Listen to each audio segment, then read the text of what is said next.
اس کے لیے یہاں پر سب کچھ نیا تھا۔ اس کے ماما بابا اسے پہلی دفعہ پاکستان لے کے آئے تھے۔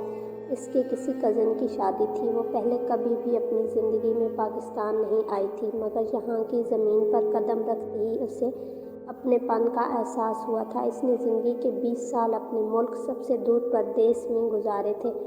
اس کے ماں باپ پھر بھی پاکستان کا چکر لگا جاتے تھے 3-4 سالوں بعد، مگر وہ اسے کبھی اپنے ساتھ لے کر نہیں آئے تھے۔ وجہ تھی اس کا ویسٹرن لائف سٹائل۔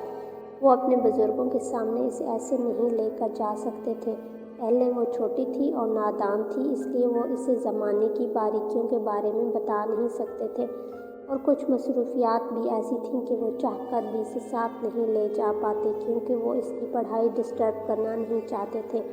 اب اس کا کالج ختم ہوا تھا تو وہ اس کو بھی ساتھ لے کر آ رہے تھے۔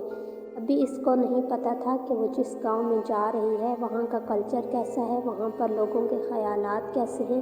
اس کے ماں باپ نے ابھی تک اسے کچھ بھی نہیں بتایا تھا، کیونکہ اس طرح وہ پہلے ہی نیگیٹو ہو جاتی اور وہاں جانے سے کتراتی۔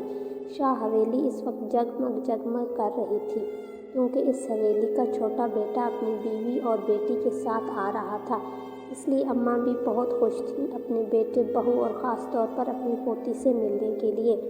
مہینوں بعد کبھی وہ اس کی جھلک دیکھتی تھیں یا بات کرتی تھیں، مگر چونکہ وہ پنجابی میں بات کرتی تھیں اس لیے وہ دونوں ایک دوسرے کی بات سمجھنے سے قاصر تھیں۔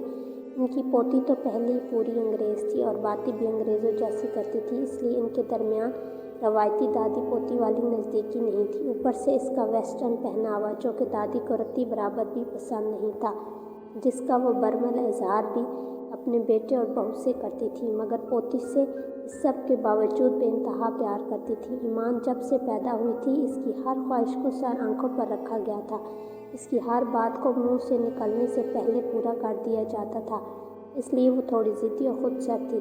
اس کے بابا شہباز کا ارادہ تھا کہ اب وہ اپنوں کے بیچ رہے گی تو شاید کچھ اچھا سیکھ جائے گی، اس لیے انہوں نے اس کی ماں رقیہ کو سختی سے منع کیا تھا کہ وہ اس کو کچھ نہ بتائے، اس وجہ سے وہ شاید آنے سے انکار نہ کر دے۔ ابھی وہ لاہور ایئرپورٹ پر اترے ہی تھے کہ اپنے ملک کی خوبصورت ہوا نے ان کا استقبال کیا تھا۔